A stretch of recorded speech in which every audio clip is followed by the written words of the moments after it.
మేడ్చల్ జిల్లా Ghatkesar police station పరిధిలో మాజీ ఎంపీటీసీ గడ్డం మహేష్ దారుణ హత్యకు గురయ్యాడు. అక్రమ సంబంధమే ఈ హత్యకు దారితీసినట్లు పోలీసులు ప్రాథమిక విచారణలో వెల్లడైంది. 42 ఏళ్ల మాజీ ఎంపీటీసీ గడ్డం మహేష్ ను నిందితులు చంపేసి గట్కేసర్ డంపింగ్ యార్డ్లో చంపి పాతిపెట్టినట్లు పోలీసుల విచారణలో తేలినట్లుగా సమాచారం అందుతోంది. మహేష్ కనిపించకపోవడంతో ఈ నెల 17న పోలీసులకు ఫిర్యాదు చేసిన కుటుంబ సభ్యులు దీంతో కేసు నమోదు చేసుకున్న పోలీసులు విచారణలో భాగంగా అనుమానాస్పద వ్యక్తులను అదుపులోకి తీసుకుని విచారణ చేపట్టారు. నిందితులు గడ్డం మహేష్ ను హత్య చేసి గట్కేసర్ డంపింగ్ యార్డ్లో పాతిపెట్టినట్లు పోలీసులకు వెల్లడించినట్లు తెలుస్తోంది. చిన్న పరమేశ్లతో పాటు మరికొందరు పోలీసుల అదుపులో ఉన్నారు. మహేష్ మృతదేహం కోసం గట్కేసర్ డంపింగ్ యార్డ్లో పోలీసులు గాలింపు చేపట్టారు.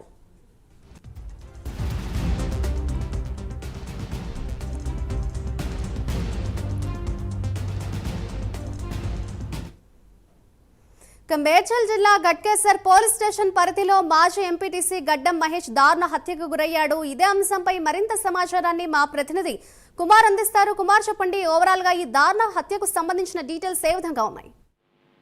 Thank you Madhuri. మేడ్చల్ జిల్లా గట్కేసర్ లోని మాజీ ఎంపీటీసీ గడ్డం మహేష్ సంబంధించి హత్యకు గురైనట్లు కూడా ప్రస్తుతం అయితే తెలుస్తుంది. ముఖ్యంగా ఒక అక్రమ సంబంధించి ఏదైతే ఈ హత్యకు దారి తీసినట్లు కూడా తెలుస్తుంది. మాజీ ఎంపీటీసీ గడ్డం మహేష్ గట్కేసర్ డంపింగ్ యార్డ్ లో చంపి పాతిపెట్టినట్లు కూడా ప్రస్తుతం పోలీసులు అయితే కనుగొనడం కూడా జరిగింది. మిస్సింగ్ మహేష్ ఈ నెల 15న కుటుంబ సభ్యులు ఫిర్యాదు చేయడంతో ఈ మిస్సింగ్ కేసు అయితే పోలీసులు అయితే నమోదు చేశారు. ఈ మిస్సింగ్ కేసు నమోదు చేసిన తర్వాత దీనిపై పోలీసులు పూర్తి విచారణ అయితే చేపట్టారు. ఈ విచారణలో భాగంగానే ఏదైతే గడ్డం మహేష్ అనుమానాస్పద స్థితిలో ఏదైతే మరణించినట్లు కూడా పోలీసులు అయితే గుర్తించారు. ముఖ్యంగా ఏదైతే ఈ డంపింగ్ యార్డ్ లో ఈ గడ్డం మహేష్ ని చంపి పాతిపెట్టినట్టు కూడా ప్రస్తుతం పోలీసులు అయితే గుర్తించారు. ముఖ్యంగా చూసుకున్నట్టయితే ఈ హత్యకు సంబంధించి చిన్న పరమేశ్లతో పాటు మరికొందరు కూడా పోలీసులు అయితే అదుపులోకి తీసుకున్నారు. మృతదేహం కోసం గట్కేసర్ డంపింగ్ యార్డ్ లో కూడా పోలీసులు ప్రస్తుతం తవ్వకాలు అయితే చేస్తున్నారు.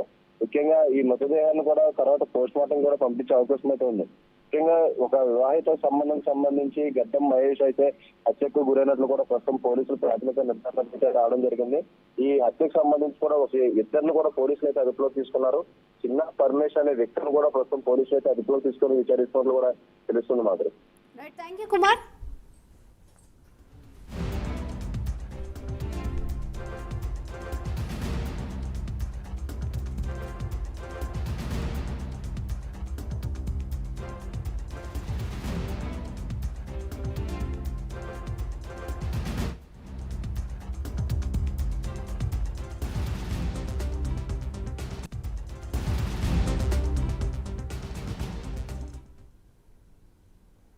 తెలంగాణలో కొందరు ప్రతిపక్ష నేతలు అధికారం పార్టీలో చేరుతుండడంపై